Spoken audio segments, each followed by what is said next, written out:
A mentor of mine used to raise this question. Do you get your who from your do, or do you get your do from your who? In other words, is your identity based on the things that you do and your accomplishments, or do you find your desire to do things based on your own personal sense of identity? We're going to be talking to someone today who has some great perspectives on that. She's a sought after speaker, a mentor, a coach.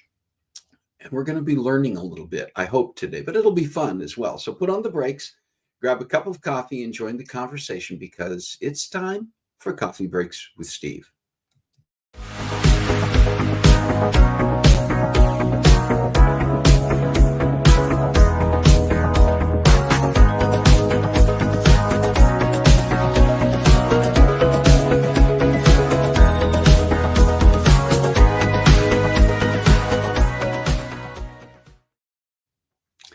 Well, good morning and welcome to Coffee Breaks with Steve. I'm Steve Glavin, and this is the show where we come together around our virtual coffee table each week and join the conversation to chat about interesting topics with amazing guests. If you're joining us for the first time today, welcome. And if you've been with us before, welcome back.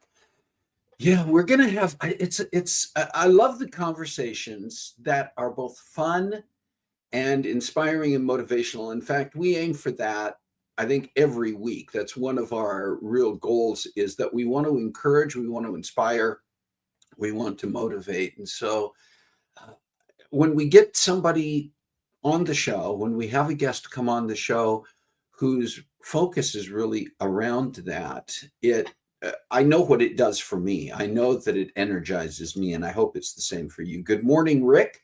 Good morning, Carla. It's good to have you both here. And like Rick and Carla, if you are joining us, if you have tuned into the show, please say hi in the chat so that we know that you're here. And when we get to our conversation with our guest, join the conversation in the chat. Ask your questions, make your comments, share your own perspectives. Good morning, Kathy. Morning, morning, morning. Yeah. Well, listen, it's a great day. We're coming up now we're getting into the final stretch of July. I mean, end of June, we were halfway through the year. And now, as we come to the final stretch of July, we're really getting past the peak of summer. We're starting to roll toward autumn.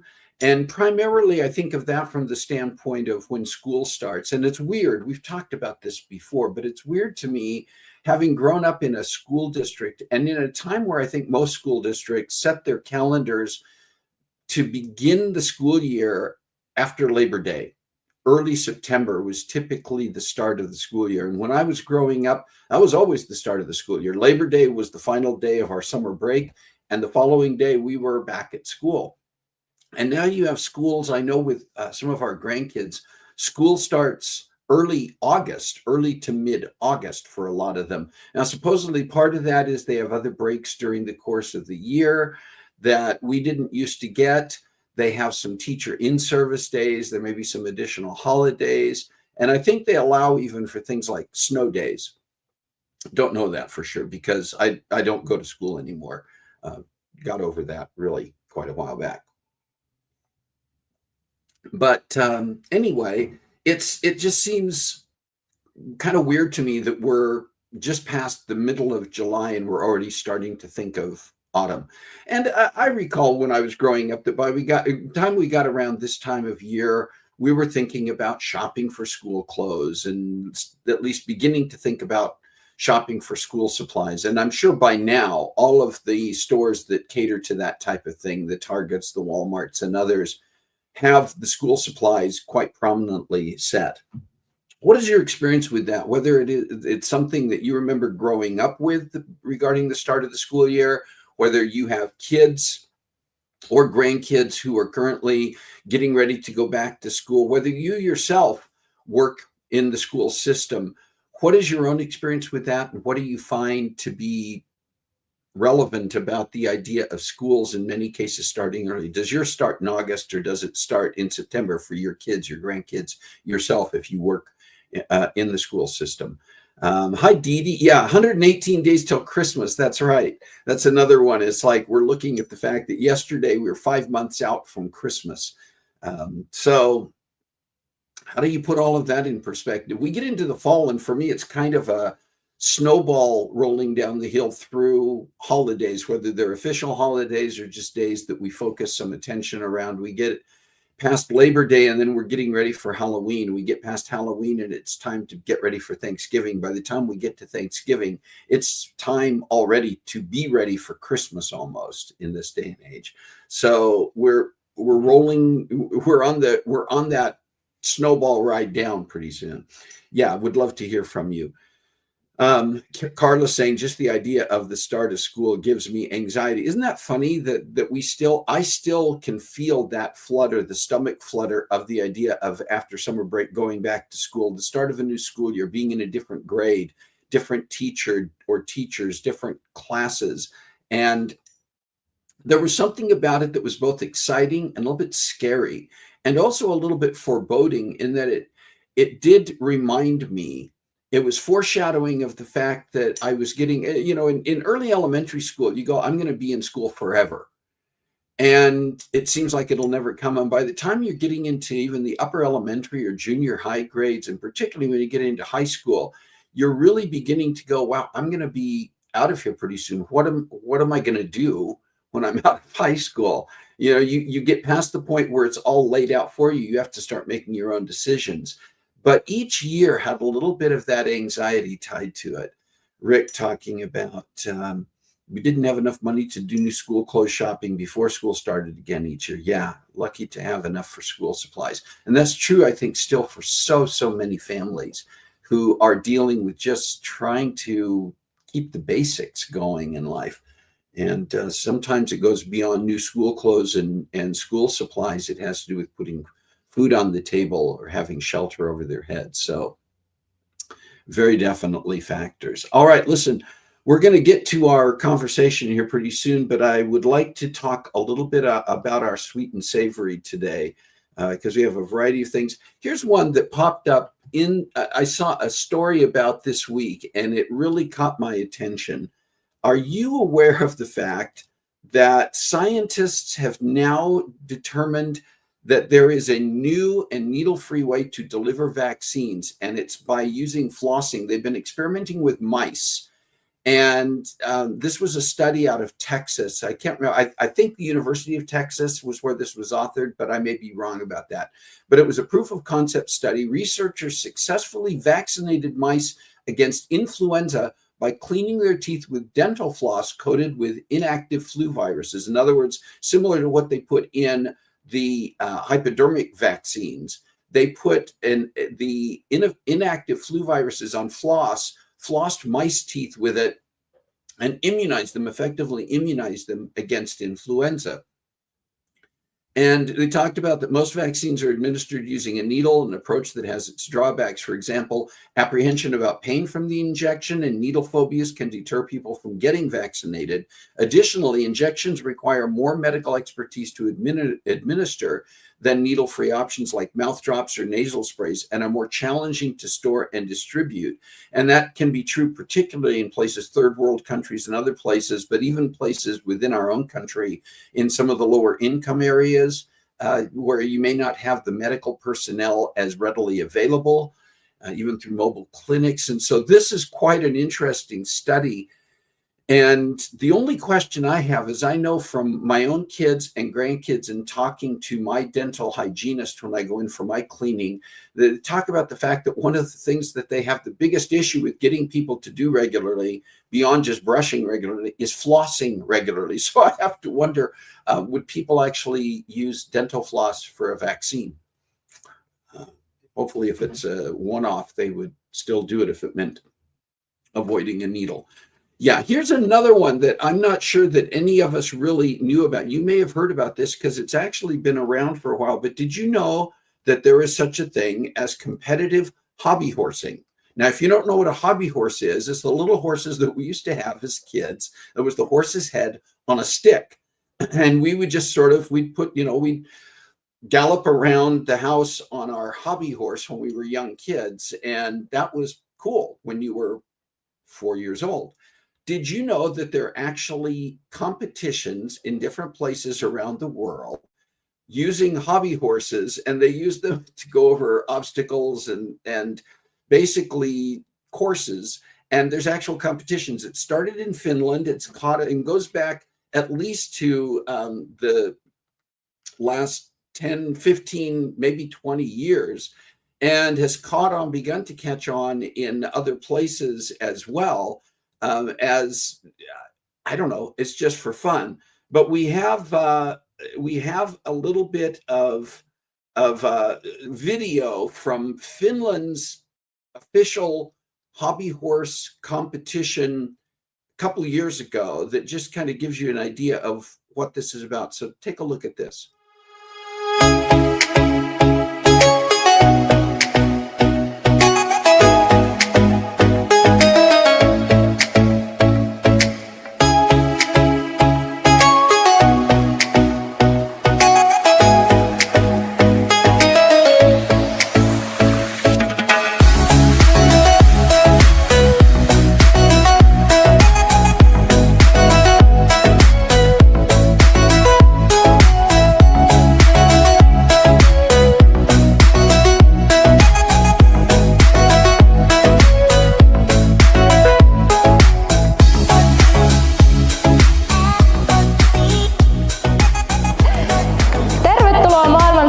Keppihevostapahtumaan eli 10 keppihevosten Suomen mestaruuskilpailuihin.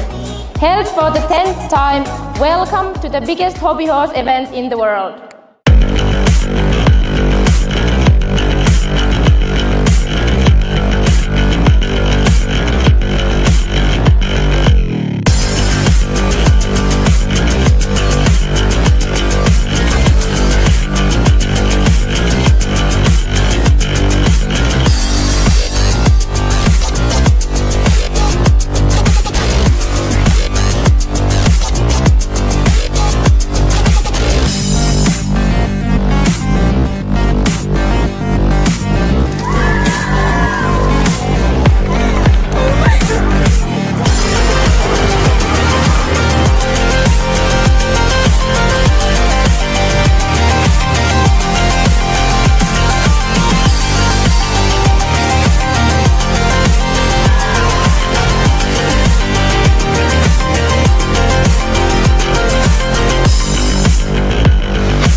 What'd you think?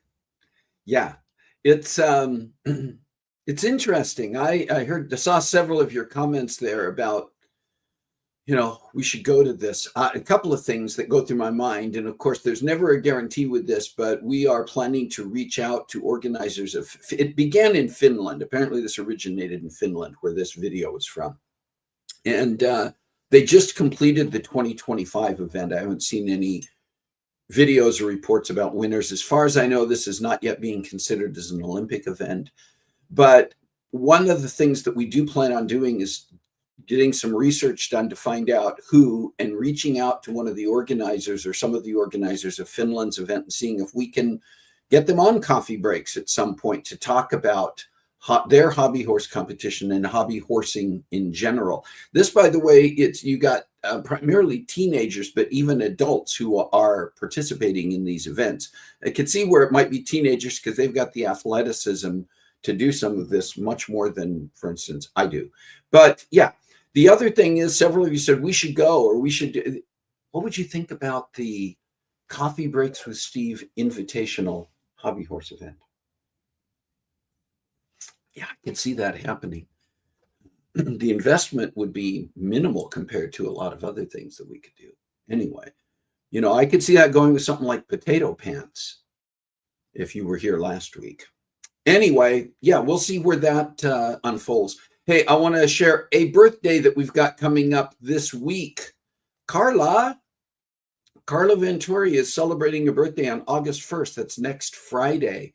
And, Carla, I've known Carla for quite a while. In fact, I've known Carla since she was born. We talked about that a few weeks ago when Shalane was on here having me share some things about my childhood. But in case you missed that, or you would just like to see, yeah, the little baby sitting on my mom's lap is Carla when she was fairly young. I don't know there. Younger than she is now, I know. And there's Dad, and the other children sitting there in the middle is Kathy. And then I'm on the far end over there looking dapper and I don't know, just great. But anyway, happy birthday, Carla, this week. And I'll leave it to you. I'm not going to say anything about age or anything else, just that picture from when you were very young is old.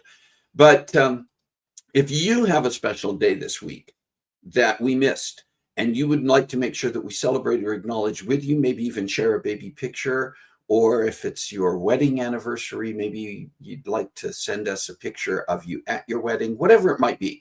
We don't need pictures. We just want to celebrate with you. So if you do have a special day this week, let us know in the chat right now. And if you've got a special day coming up in the month of August, in the fall, we've already been talking about autumn is approaching. If you've got a special date coming up later on that you want us to get on the calendar so we can celebrate and acknowledge with you at the proper time, send us an email at cbwsteve@comcast.net. We will make sure that we do get that on our calendar and celebrate with you. I'm going to be reaching out to Carla at the end of this week to make sure that she knows that today is not the only day we're going to acknowledge where she is going in life and how she is advancing.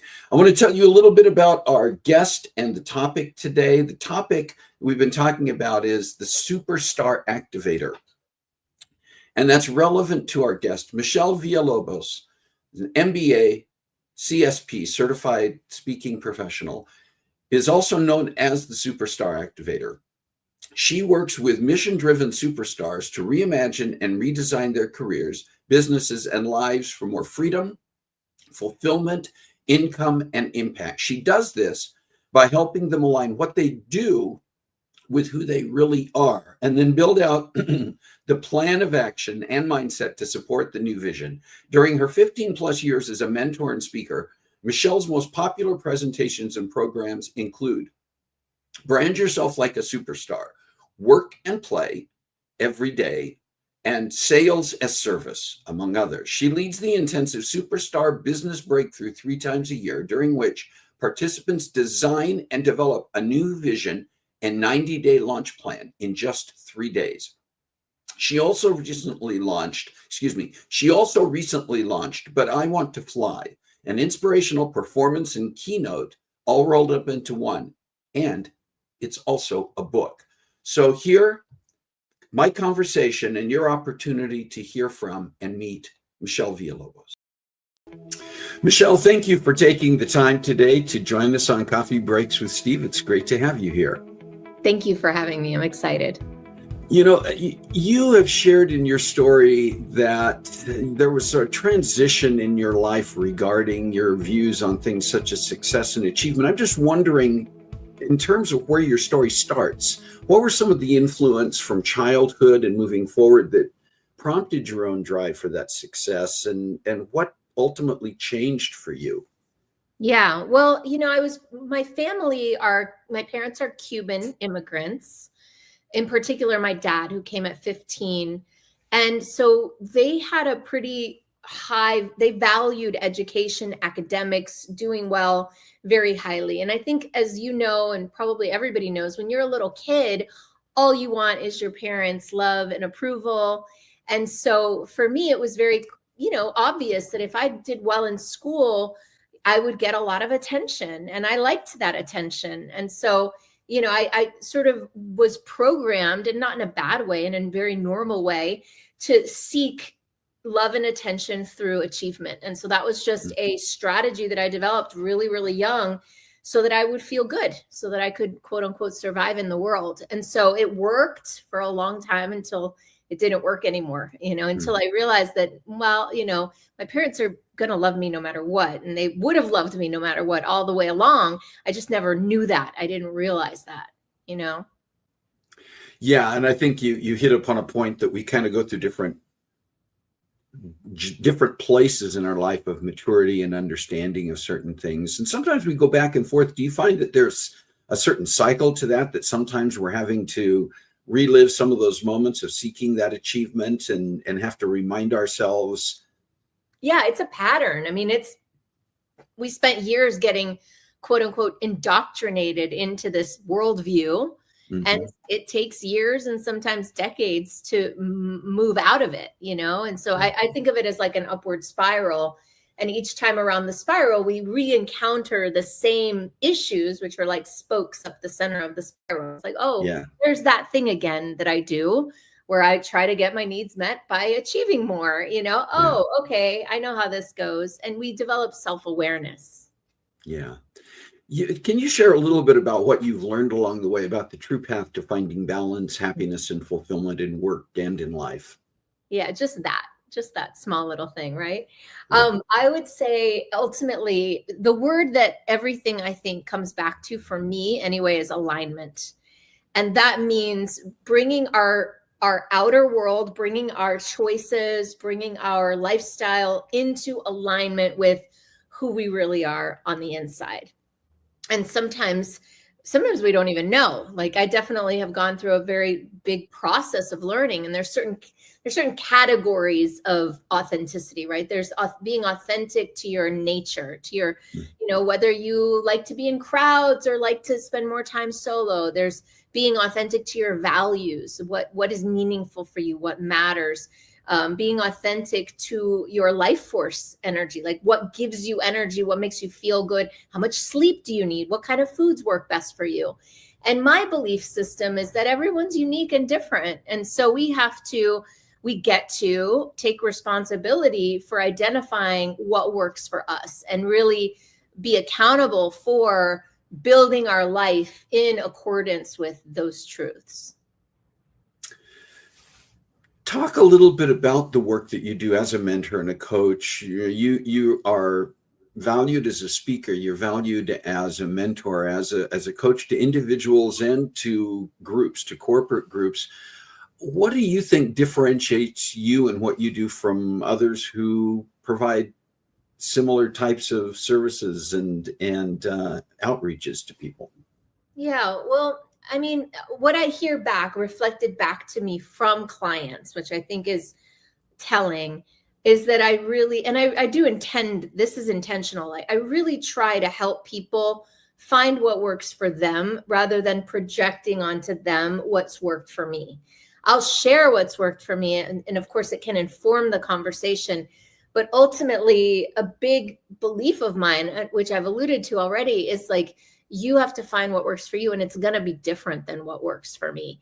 And there are certain universal truths also. So, what people reflect back to me is that I hold a very neutral space without judgment to help people find their truth, their worldview, their context that's empowering for them.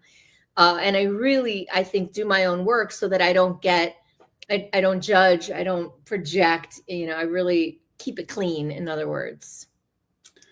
I want to talk for a moment about the superstar term. Yeah. Your brand is a superstar activator, and I wonder if you can talk a little bit about your superstar manifesto and what the term superstar activator means. Yeah, so it's funny because the story is that the first time I used that term was maybe 2013, so 12 years ago. Wow, 12 years ago. And I didn't really particularly love it. It was sort of a placeholder for an event that I was doing. I was like, oh, let's just call it Superstar Academy. But I wasn't, married to it, didn't love it. It stuck. And so I kept using it. And at some point back in like 2017, 2018, I was like, I need a new brand. I need something else. There's something else out there. And I even hired a very expensive, very famous branding coach to help me talk to me for 3 months and interview me and find the brand. And where we ended up full circle was superstar, back to superstar. It was the word that captured the essence, which is the idea that when you do the inner work inside, you create combustion, you create energy, and that energy shines out from you like a star. And every star in the heavens has its own unique light signature, like a fingerprint. And so each of us is unique in that way. We shine our light in a unique, different way, and it comes from the inside out. So ultimately, a superstar is someone who brings their gifts to the world and lets them shine through. And so it's the perfect word. I had a mentor some years ago share a sort of a mantra, but in the form of a question with me. And I'm going to toss it out to you and just get your response to what you think it means in the context of your own philosophies and the things that you do. It was, do you get your who from your do, or your do from your who? Yeah, it's definitely the latter. And I know because I did so many years, maybe 3 decades, trying to do it the former, getting the who from the do. Like what you do determines who you are. And in 2014, you may know, I had a massive breakdown in my life, my business, like everything fell apart. And all the things that I built my identity around, primarily my business, my work, crashing down. It was like I didn't even know who I was without those things. I was so identified with the what I do that I didn't know myself beyond that. So it was a necessary dark night of the soul for me to define myself on something based on things that had nothing to do with what I did, but really based on who I am. And there's that distinction, we think that if we have certain things and we do certain things, then we will be the person we want to be. But it's really in reverse. It's be, do, have. When we embody that version of us and we be that person, we do the things that person does, and we have the things that naturally follow. Michelle, what aspects of your own background, your own interests, and the way that you approach what you do in working with individuals and groups do you think is the cause for people to often refer to your programs and your events as being engaging and fun? Because we often think about seminars and things that we go to, they can be instructional, but sometimes they can also be a bit tedious. And I'm just wondering what you have experienced and the kind of feedback you've gotten from people that you think brings that response. Yeah, well, I know that the work that we do with people is so deep and introspective. Like people get to go so deep. They get to look at their past and examine things. They get to discover things about themselves. I mean, they have these massive ahas and breakthroughs. And I don't know anything more fascinating than that for people to like know themselves more and to discover things they didn't even realize, to uncover blind spots. Like to me, that's the most interesting work in the world. Now, I also know that like my mom or my dad are not into that at all. And that would be horribly tedious for them. But for the type of person that loves introspection, that's very deeply engaged in a process of evolution and personal development, there's no more fascinating work in the world. So I think that it's in my world, it's a product of the fact that we're not teaching concepts mostly. Mostly what we're doing is, helping people excavate their own self. And that's pretty fascinating to most people. You recently launched an inspirational performance and keynote that's also available as a book, and it's called But I Want to Fly. And I wonder if you could take a few minutes to kind of share about that, the origins of that, and how you utilize it in presentation, and where people can find either videos of you presenting it and especially find the book. Yeah, this is it right here. I just pulled it off the shelf. Let me pull it out. It comes in this case. And so it's called an adventure book for dreamers of all ages. And what this was a middle of the night, 4 a.m. download. I wrote the whole thing in 2 hours. I've never written a poem before. Haven't been able to write one since. It came almost fully formed through my hand onto a paper. Wow. And so what it is a story. Literally, the story is of a girl who wants to fly, so she builds herself a set of wings. That's the literal story.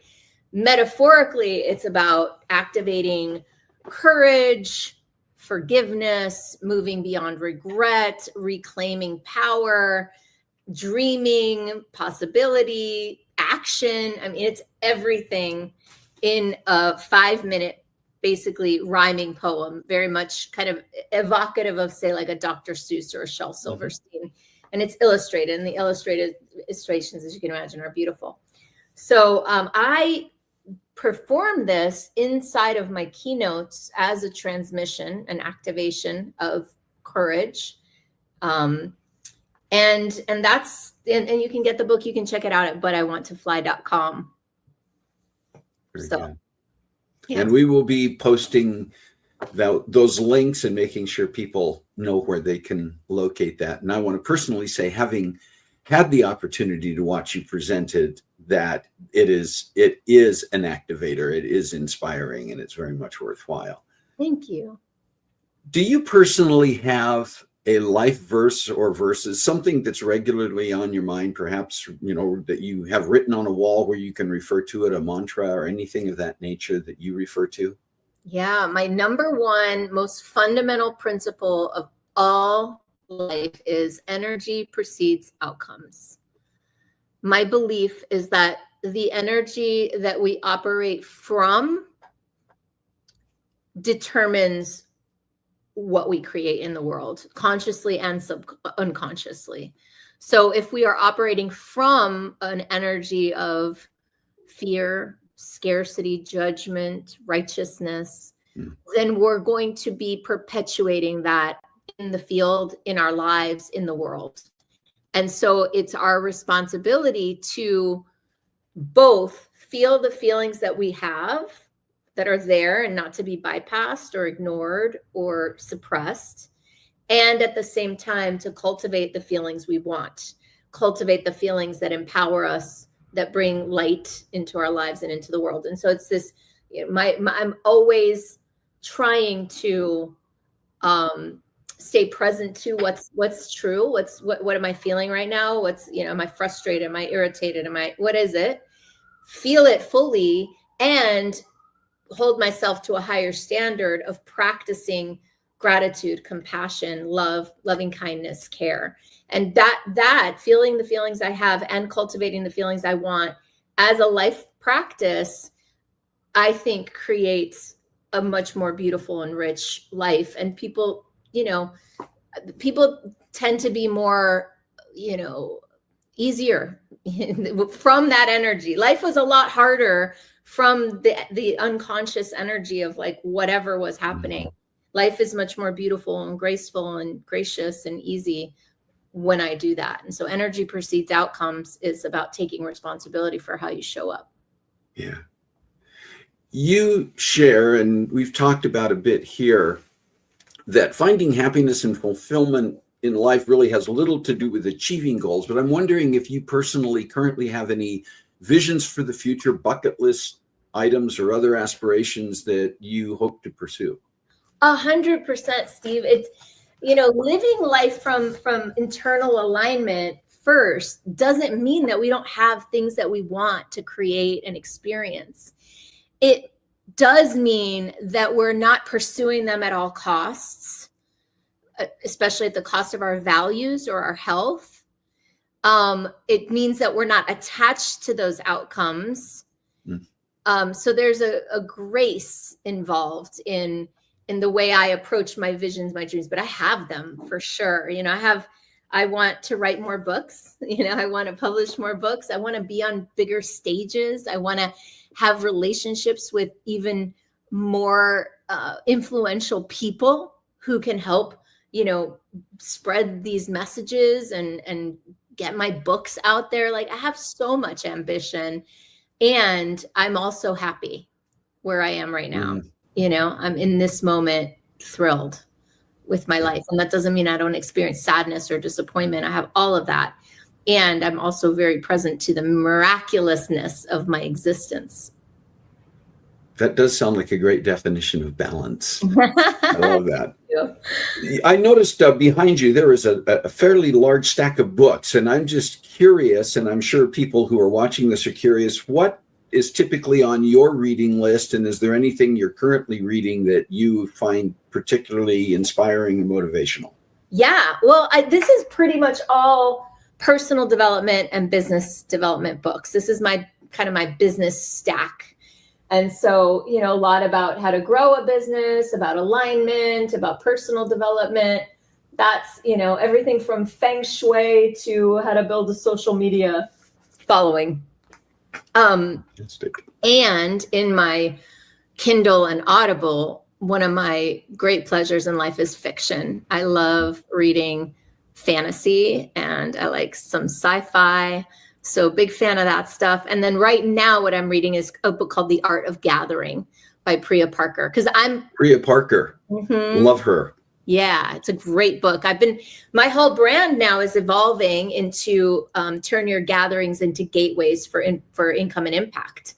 Wow. So the idea of gathering is part of my brand. And so, I've known peripherally about Priya for a while, but I'd never read the book. So now I'm reading it. That's great. Good. I need to get back into some of her stuff too. You just motivated me to do that. Oh, good. As we're wrapping up here, Michelle, I'm just wondering, we shared a little bit about where people can find your book, but just overall, where can people go to find out more about you? If they're interested in working with you, having you potentially engaged as a speaker, looking at possibly a mentorship opportunity, where do they find you? Yeah, everything is home base is superstaractivator.com, and that links out to anything that you could possibly want to know. Very good. Well, Michelle, thank you so very much for taking the time to join us here on Coffee Breaks with Steve to share so many of your concepts, your ideas, your philosophies, and just things that even through this conversation, I think, I hope, I believe have been inspirational and motivational for people.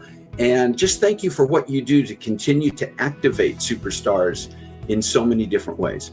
Oh, thank you, Steve. And right back at you, brother. I mean, you're doing the good work too. So thank you for that. All right.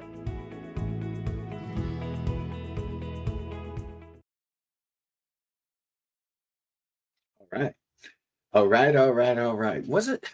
I don't know. Again, inspirational, motivational, encouraging, empowering. There's just so many things. I love people like Michelle Villalobos, who, she mentioned it in there, she's bringing her own life experience, but also recognizing that what has worked for her is not necessarily exactly what or how it will work for someone else. And so she always approaches what she's doing and who she's working with from the perspective of where they're coming from and what they need. And I've watched her videos. We put a link to videos in here, put a link to her website, her YouTube channel, the actual Superstar Summit website. If you actually go to her superstaractivator.com website, I think you will find links to the other websites, including her YouTube channel, the butiwantToFly.com for the presentation and book, which I mentioned during our conversation. I've seen her present that, and it is very engaging. And just once again, a big thank you to Michelle Villalobos for taking the time to be on here. She is a much in-demand speaker and mentor and coach. In fact, she's not on here today watching with us because she is currently at a national or maybe international speakers conference where I think she's also presenting.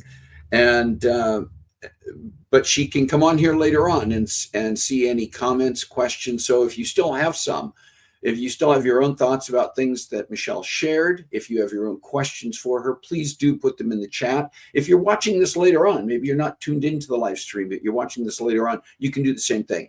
Put them in the chat. And that's true as well if you watch this later on YouTube. Please do take the time to share your thoughts, your questions, etc. Yes, and I would like to see your comments. If you have thoughts or comments about Michelle's presentation, what we just talked about on there, this is your virtual coffee table. Share your thoughts, share your perspectives, whether or not you felt at all empowered or activated or inspired or even, I don't know, just brought up new questions in your mind. That can happen too. All right, listen, as we get ready to wrap up today, I want to share some things that are coming up on Coffee Breaks in the next few weeks. And the first one is that next week, our dear friend Izzy Stein is going to be joining us on the show again. She's been on a couple of times in the past, but Izzy has just been on tour. She is currently on tour around the country. She's in a little bit of an in-between point, which is what is giving her the ability to join us and share some of the things she's already been experiencing on tour. And she's had some great exposures and opportunities to present and to share her music and to share what she's doing. And she's going to come and share that with us. And she's going to talk about one song in particular that we want to talk to her about, Body of Gold, which is on the album that she released earlier this year. But she's been posting on YouTube choreography, a dance to the Body of Gold. She calls it the Body of Gold dance. And she's been sharing how to do it on YouTube. She's been sharing videos of herself doing it in different places around the country, and even teaching and having other people do it with her in some of the videos. That's going to be fun. And we'll be talking about where the remainder of her tour is going to be taking place and what else she may have coming up in her life. So Izzy will be here next week. And then a couple of weeks out, Kim Baker is going to be with us. Kim, you're going to be with us, right? And it's going to be a conversation about mindfulness and some things that Kim has been exploring and is continuing to explore about this idea of our own mindfulness, our own introspection, and the things involved with mindfulness that have to do with understanding ourselves and self-care and being in a place of balance. Some of the things that Michelle talked about today, I think, are going to be relevant there as well. And then as we get further into the month of August, we get into mid-August, Carol and I are preparing to take a little vacation. In fact, it's a big vacation. We're actually going to be gone for several weeks. And beginning on August 16th and going through September 6th, I'm stuttering here, which means you know what I need. Yeah. Shalane and Carissa are going to be here, individually covering some episodes as guest hosts and potentially being here together. And we're in the process of developing their topics and guests for those weeks, what's going to be happening. But you know this, watching and being here when Shalane and or Carissa are hosting this show is always a pleasure. I hope even being a distance away, quite a distance away during those weeks, that if I can't watch live, I'm going to be going back to watch those episodes because they are going to be worthwhile. So do watch, because we're going to be getting ready to share and promo some of the topics and guests that Shalane and Carissa will have on here. We've been talking about this, and I'm going to continue to push this, and I'm going to ask you to consider it if it applies to you, and I'm going to ask you to put it out there to people you know who this may apply to, please, because this is something we want to do. This will be after I get back from this trip, but we want this fall to look at doing an episode about book clubs and what it's like to be involved in a book club. And so this is for those of you who are currently or have been a member of a book club, and we want to create a panel conversation on a Coffee Breaks episode. We'll record it in advance. You don't have to worry about whether or not you're available or the people you're reaching out to are available on a Saturday at the exact time. We will set a time that works for the people we're going to include on the panel. But if you have an interest in this, or you know somebody who has an interest potentially in talking about your experience, their experience with a book club, and that can be the good, the bad, and the ugly. I mean, I've never been in a book club. I hear great things about it, but what's it like to, as a group, pick a book, read it together? It may be a book that you've been looking forward to. It may be one that you're going, oh, great, I have to read that. And you may or may not find a revelation of enjoyment in reading it, or you may find it very tedious and difficult to get through. But what's it like being part of the book club? Can you help us put that panel together, either directly by your own involvement or sending this, sharing this with other people? And you can either directly or ask the people, share this with them and ask the people that you're reaching out to get in touch or make the introduction. But they can send an email to cbwsteve@comcast.net with the subject line book club and include name, email address, and a phone number so that we can do the follow-up, connect with these people, connect with you if it's you, and put this idea together for an episode this fall on book clubs. What are the topics you'd like to discuss? Who are the guests that you would like to see on the show?